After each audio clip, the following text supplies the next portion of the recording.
Welcome to an AP Human Geography video on sustainable development. So we've gone through AP Human Geography. We know about development. We know about the Industrial Revolution leading to a bunch of development around the world. We learned about cities, and of course we learned about agriculture, and that contributed to development and that sort of thing. We learned about sustainability and leaving resources for future generations and not screwing up the environment.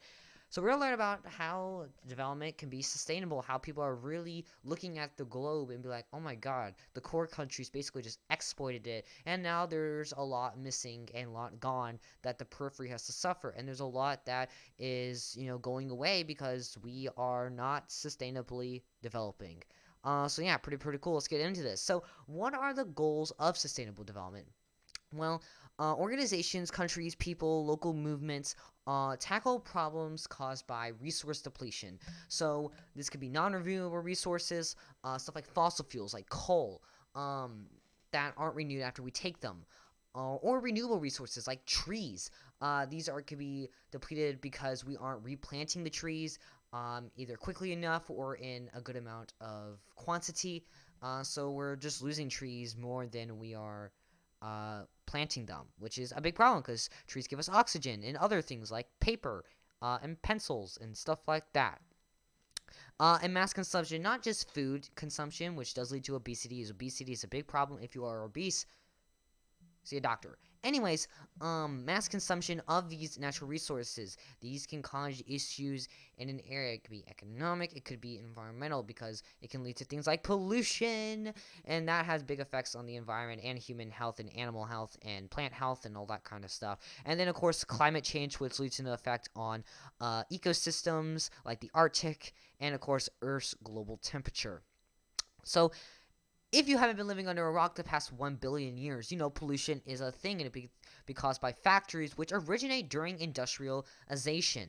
It can be also released during car emissions, stuff like CO2 that gets into the air. Factories typically decrease in industrialized countries because they start hitting deindustrialization, but cars do not go away. Durables start to increase, and these are durable goods. Cars, you don't need them to live. Look at China. A lot of people ride bikes there, and they're an industrializing country. They're not industrialized yet. They're not in stage 5 of Rostow's model. But cars do lead pollution into the air, and that is, pollution, and it leads to a lot of problems.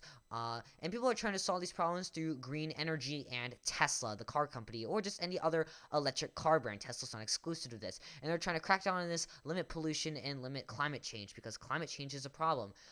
And pollution can lead to human health problems, stuff like heart attacks, stroke, and asthma problems that can kill and severely injure a human, and especially their respiratory system.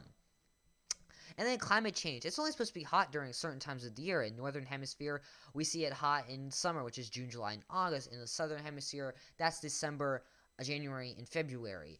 And ocean levels, they're supposed to be, at the ocean levels. They're not supposed to put places like Florida at sea level under water. However, with climate change, it's hotter year-round. In the northern hemisphere, we see warmer winters.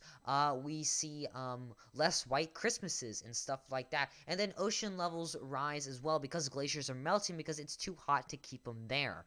And so ocean levels are going to rise in places at sea level. Well, they're not going to be at sea level anymore. Stuff like Florida. New Orleans is already below sea level. How the heck are they not underwater? I don't know. So yeah, that's crazy as well. So yeah, and then places that are melting like the Arctic, polar bears, they're dying because they can't stay on the glaciers or the ice and stuff like that. So, yeah. And then the biggest reason for climate change is fossil fuels, things like coal and oil that we use in factories, and these are both great examples of non-renewable resources. So how do countries promote sustainable environments? Well, they could do this through ecotourism, which is tourism directed towards the environment in an area, and this is to promote sustainable practice. And ecotourism is often located in environments threatened by looming industrialization and development. So big industrialization, big development that strains the environment and the carrying capacity, as where ecotourism is going to be more common. So yeah, Maybe it could be common in those industrializing countries. We see that there. Or deindustrializing countries that lead to places like brownfields, which lead to pollution and bad effects on the environment. So yeah, pretty cool. So there's some effects of ecotourism, and we're gonna go through the positive and the negative ones. So the positive ones are local jobs. Tourist locations provide jobs for local people. There's less animal hunting. If you go to Africa and you see a tour on the animals there, they're going to tell you not to hunt the animals and let them live their lives. Then there's going to be funding for conservation. So maybe let an area where deforestation is common, or you go to an area where deforestation is common, and they're going to give you, they want you to donate for that, or you pay for a tour. That some of that money might go to conservation of the forest. And then, of course, increasing awareness of environmental and sustainability issues. Then some negative effects of ecotourism is development. Maybe they're building a hotel at a national park to let people stay, the tourists can stay and then explore the environment. That, of course, leads to development, which can lead to pollution and loss of habitat and stuff like that. And then there's displacement of indigenous groups. Maybe they're developing in a place that where indigenous groups stayed at, so they're going to be displaced because they're not living there anymore and stuff like that. Or humans are intervening in an environment where indigenous groups are. And then, of course, I just talked about that, human intervening with the wildlife. So maybe they could give them food that they're not actually have, so they don't need to hunt anymore. Or they're separating them so they don't hunt predators, or not hunt predators, hunt prey. And if you know anything about food webs, you know this can have a severe effect on populations and an ecosystem. They can increase or they can decrease. And a good example of ecotourism is the Sustainable Development Reserve in Brazil. I believe it's called Memoria, something like that. Memoria? I don't know. I don't speak Spanish or any of that. But in the toponym, it even says sustainable development. So their goal is to promote sustainable development and reserve an area in Brazil, primarily, you know, the rainforest and stuff like that, because that's in Brazil, by the way. If you didn't know that, now you do.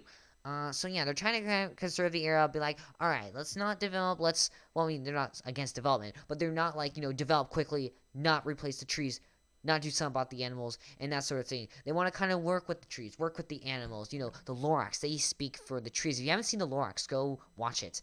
But yeah, that is what they do. And a negative effect of ecotourism in Brazil and just development in general is the indigenous groups. They're coming out. They're seeing the pop culture in the world. We don't see this indigenous languages anymore, or this folk culture that they originally had, these dances.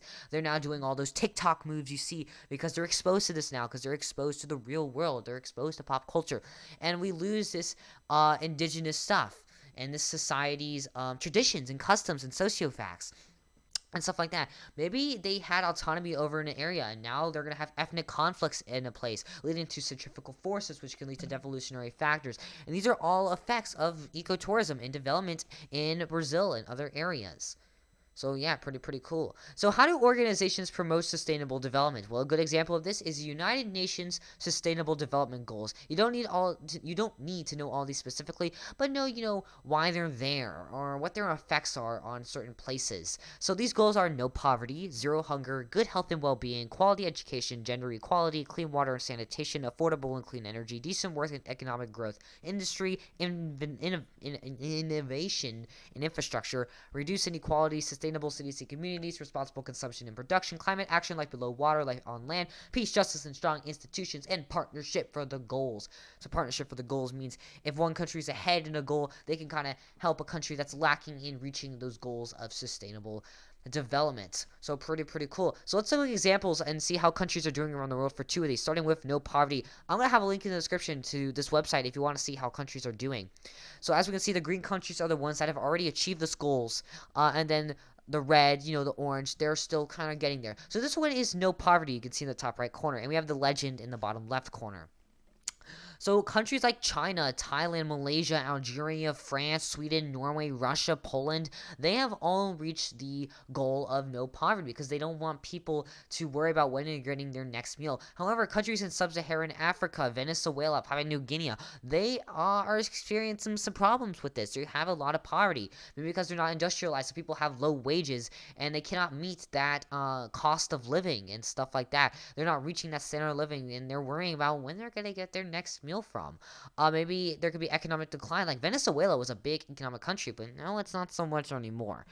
So yeah, that's something to know about as well. Not really cool because poverty is not cool. And you can see why the United Nations really wants to eliminate poverty. They want people to live well. They want people to meet that standard of living, make good wages, and then stuff like that. We can see here some countries have information unavailable.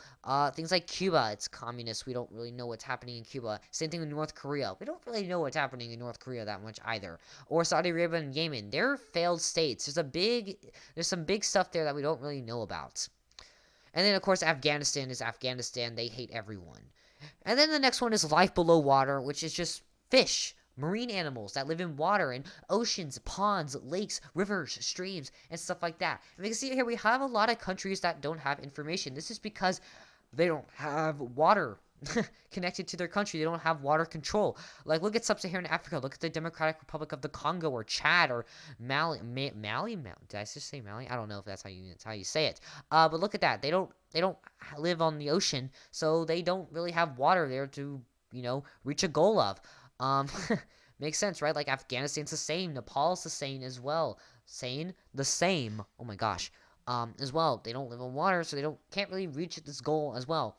But as we can see here, no country has really achieved this goal yet, because aquaculture is the biggest form of agriculture in the world, and one of the fastest growing still, especially in China.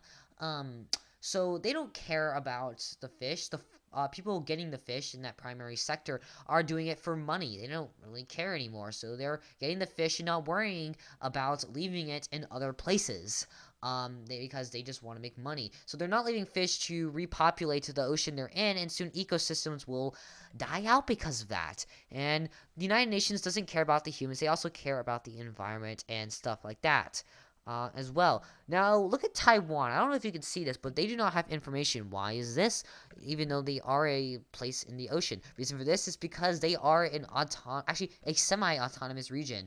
So their stuff kind of correlates with China as well. So that's something to know. And that's the end of the video. Thank you so much for watching. There's an FRQ on the screen. Try to complete about 25 minutes. I really had fun making this video and filming it. So leave a like and subscribe. It really does help me out. Join my Discord server. The link's in the description down below. Leave a comment or criticism. I love criticism. And yeah, I have more AP Human videos. So I was going to watch them. Have a great rest of your day. And I'll see you guys in the next video. Adios.